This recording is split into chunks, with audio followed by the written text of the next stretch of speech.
Okay, well, welcome everyone. The DOL recently made its final recommendation on its most important rule change, probably since 1975, regarding how financial service professionals deal with the public. This brief podcast is going to provide an overview of the what and the why for the DOL action, why they stepped in, as well as a brief overview of the implications for planners and for advisors. So joining me is Dick Weber. Dick is an adjunct at CLU. He teaches the Insurance and Risk Management course. Dick is also an MBA, is a CLU, a Chartered Life Underwriter, and is a distinguished member of the Accredited Estate Planners Association. In 2012 and 13, when I met Dick, he was the president of the Society of Financial Services Professionals. Dick is also the author of over 300 articles encompassing products, sales practices, and the due diligence necessary to buy and sell insurance and annuities. So when it comes to changes by the DOL on how financial services professionals deal with the public on sales and advice, Dick's our obvious go-to person. So Dick, I'm going to start asking questions, and then I'm going to sit back and wait for your answers. So let's start off with, why did the DOL make these changes? I think that's a good start. There have been a number of legislative and regulatory reactions following the severe economic events of 2008, and frankly a pointed call out to Bernie Madoff's Ponzi scheme that stole billions of dollars from individuals, charities, and businesses, and that really got the government and Congress looking at how to take action. So in 2009, the Treasury produced its Financial Regulatory Reform, a new foundation, one of those 1,000-page tomes. Then there was the 2010 Dodd-Frank Wall Street Reform and Consumer Protection Act, which, among other things, required the SEC to determine the feasibility of harmonizing that lower suitability standard that is deployed by registered representatives and the higher fiduciary standards of the registered investment advisors. Following that, the DOL actually in 2010 had its first attempt at regulation, but backed off for more study and because there was a huge outcry. Interestingly, politics get involved. So at the midterm elections, the Tea Party comes into being and opposes big government and pretty much puts a stall, as best I can tell, on the efforts, especially of the regulators and especially of the SEC. The SEC did respond to Congress in early 2011, as it was required to, and said yes, it was possible to harmonize these two standards of care. The biggie was in early 2015, there was an announcement from the White House, which I'm just going to read, and this was from President Obama. Today I'm calling on the Department of Labor to update the rules and requirements that advisors put the best interests of their clients above their own financial interests. It's a very simple principle, he said. You want to give financial advice, you've got to put your client's interest first. So in the spring, the second DOL proposed regulations were promulgated. There were public hearings. Earlier this year, it was given over to the Office of Management and Budget. That's kind of the process for regulations of this nature. And then the final rules, not a proposal actually, but the final rules were released on April 6, 2016. So why the DOL instead of the SEC? Well, as I said, the SEC was early in January 2011 in response to the Dodd-Frank directive, but in spite of the majority opinion that harmonization was possible, that political situation with the far-right movement against big government sidetracked the SEC. So the DOL, in its first attempt, having been pushed back again, I think there was some political inference there as well. I think bottom line is that this initiative is very important to the Obama agenda and legacy. And he has put the full weight of the White House behind it. And the DOL, I think, was the agency that they felt they could propose these rules, figure out these rules, and then issue these rules in time to take effect before his 8 years are up. So I think it's very practical. That's why the DOL. You think that the SEC then will just pretty much go along with the DOLs? Oh, that's going to be the interesting one. News at 11. The SEC announced a few months ago that they would come out with their proposals in October of this year. And so I think it's a big question. Will they fall in line? Will they do something different? And one of the big issues here is there are so many regulatory organizations, not just at the federal level, but perhaps even more importantly at the state level, and we have no idea whether they're going to fall in line or whether they're going to be duking it out for a period of time. It could be interesting. So when was the last time that something like this important really happened? When a bunch of us old-timers talk about exactly that question, certainly the ERISA, the original ERISA Act, the Employee Retirement Income Security Act of 1974, that was a biggie. And I remember my business partner and I at the time looking at each other and said, well, I think it's fair to say that no one knows more about ERISA than we do, because of course no one knew anything about ERISA when it first came out. We may be in a similar situation now. I really look back to the 1933 Securities Act and the Investment Advisors Act of 1940 as really being the last time something this profound has come into what we now call the not just the investment, but the financial services. That was the term I was struggling for. The financial services segment, I think it goes back that far, 75, 80 years, in terms of when the tectonic plates last hit each other the way they are now. Yeah, I can remember May Day of 1975 and how significant that was when commissions were deregulated.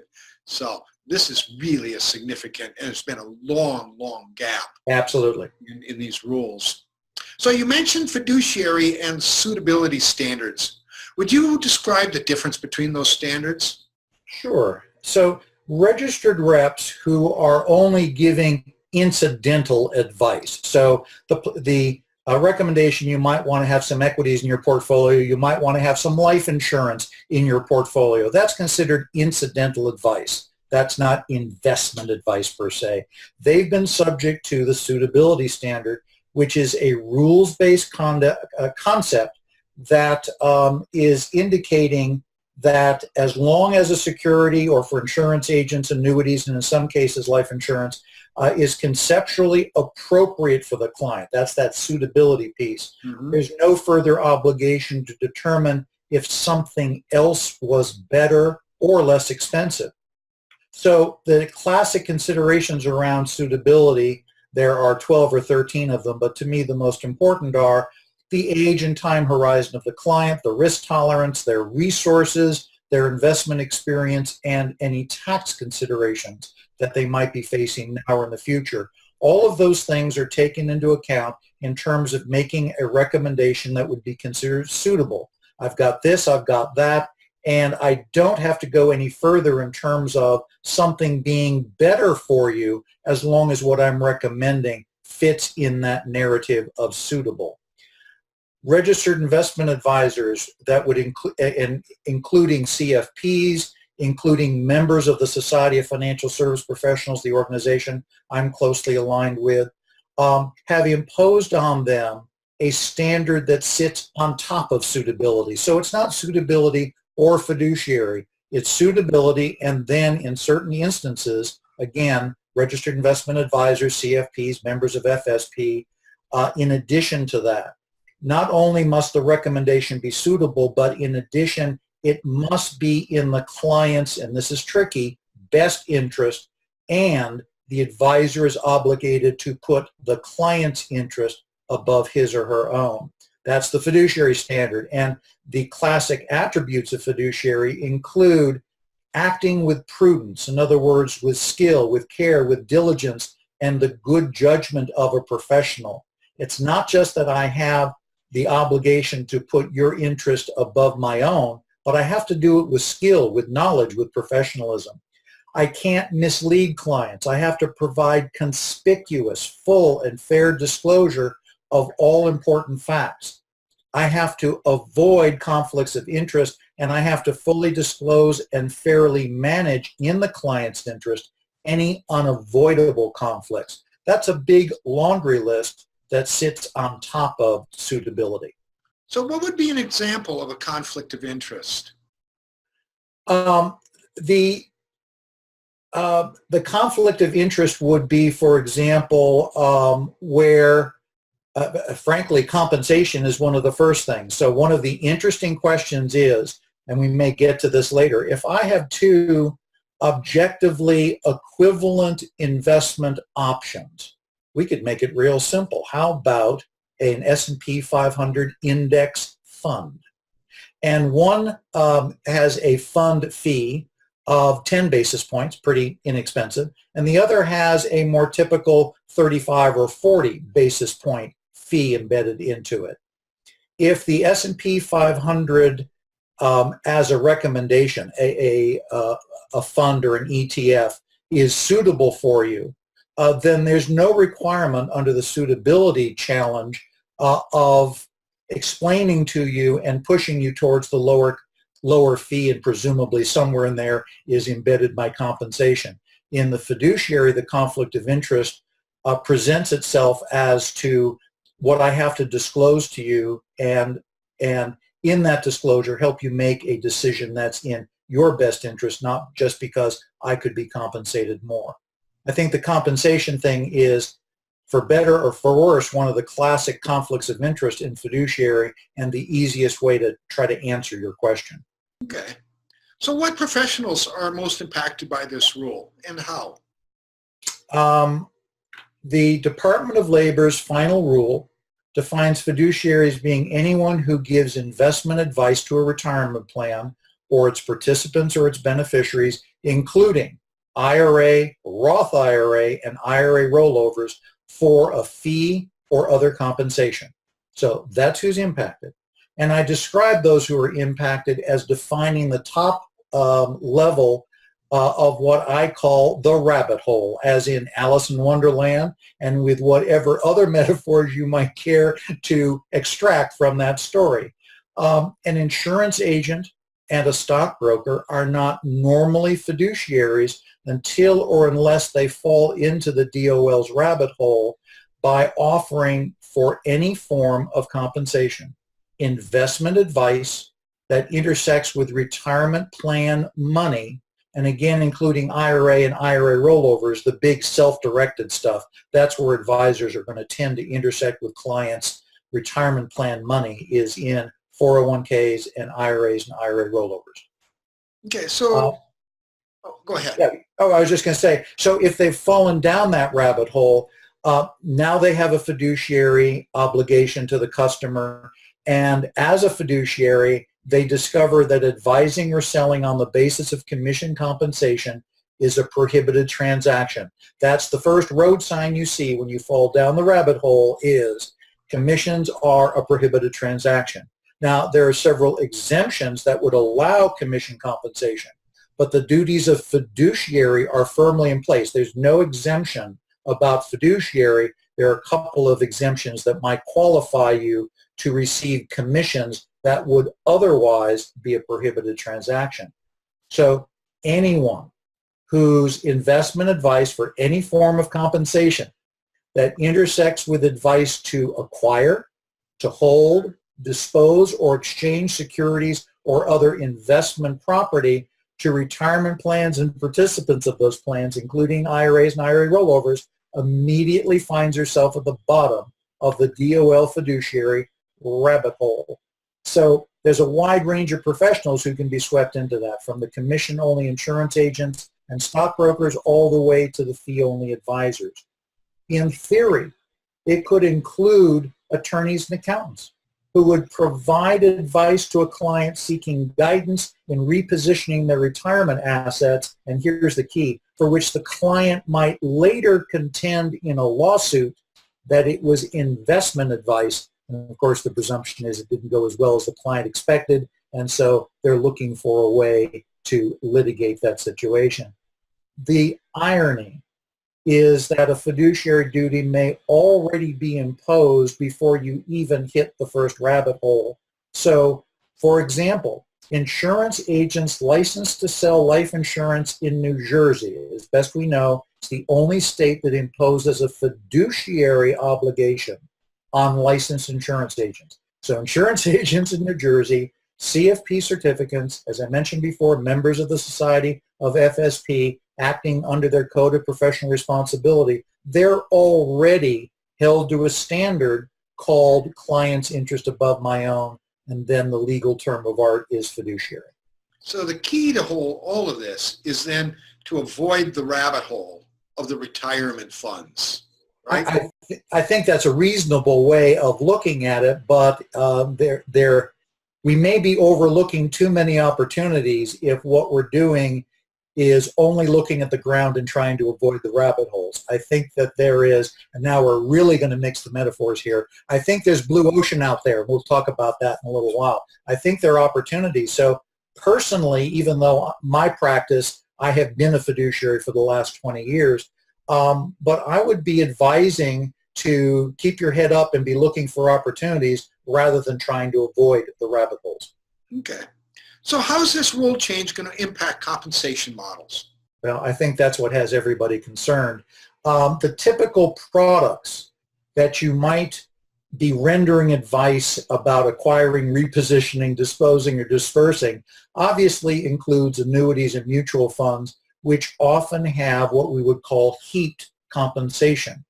So while the best interest contract exemption, one of the two exemptions that can allow you to receive commissions if you follow its respective rules, that exemption might allow commissions on fixed index annuities and mutual funds. Still, the compensation must be reasonable and it must be in the best interest of the client, because the advisor is always going to be held to a fiduciary once at the bottom of the rabbit hole, regardless of having a compensation exemption. The best interest of the client and reasonable comp haven't been defined in the rule. That's going to be part of the fun stuff over the next year or so, and may not be resolved for many years after full implementation by the plaintiff's bar, as it might seek to sue advisors and advisory companies under the broadest possible definitions of these things. So I think to counterbalance that, to be proactive, insurance companies and broker-dealers are likely to be relatively conservative in their approach to defining and designing compensation, as the rule, which becomes final in June of this year, implementation of most provisions by April of next year, and then implementation of some aspects of the exemptions by January 2nd, I guess it would be, 2018,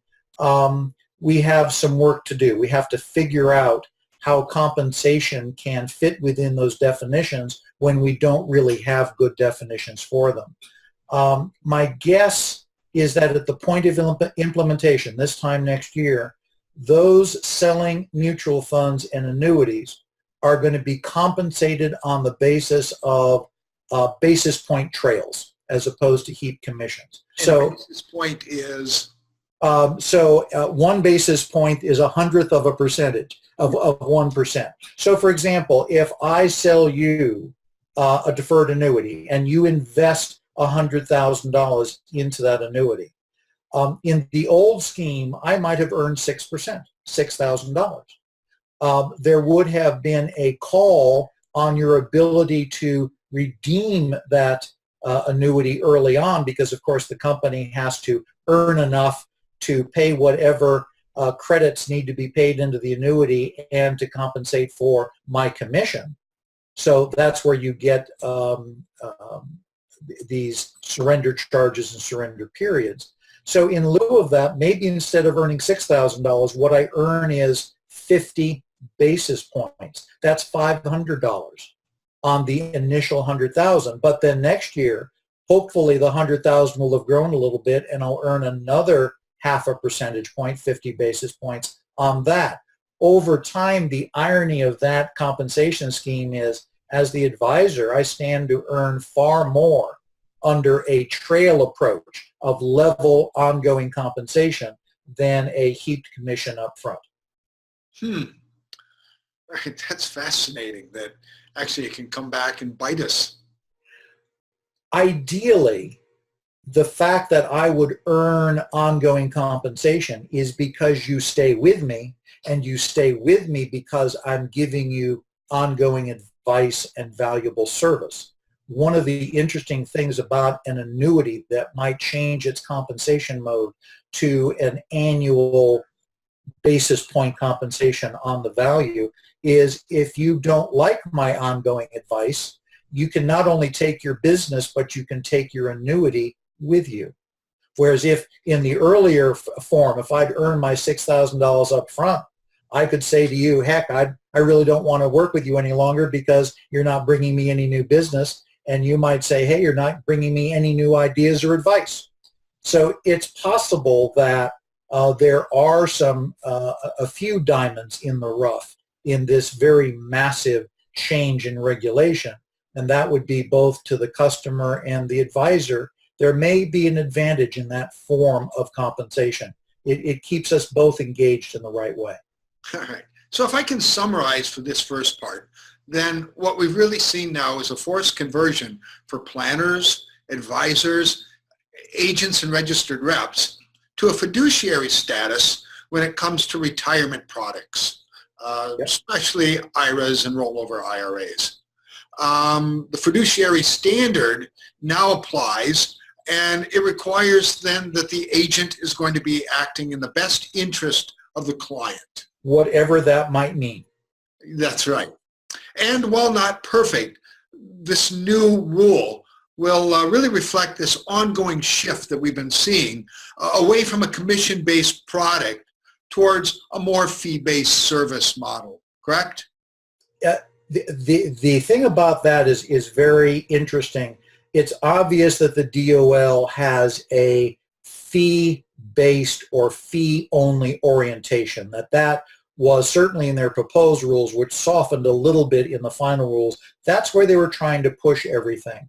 But the two exemptions, the PTE 84, which applies to fixed annuities, and life insurance, should that be applicable. It generally isn't in a retirement plan.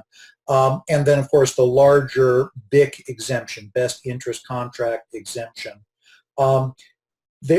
There is that exemption for commissions, and there's still that undertow, if you will, that's trying to push everything towards level compensation, fee-based compensation, because we always have the threat after the transaction, and it could be many years after the transaction. Was that in the best interest of the client, the way I got compensated, and was my compensation reasonable? So I can qualify for an exemption and still potentially have a complaint or lawsuit many years down the road. Yeah, we'll get into that in part two. So okay. Thank you, Dick. My pleasure.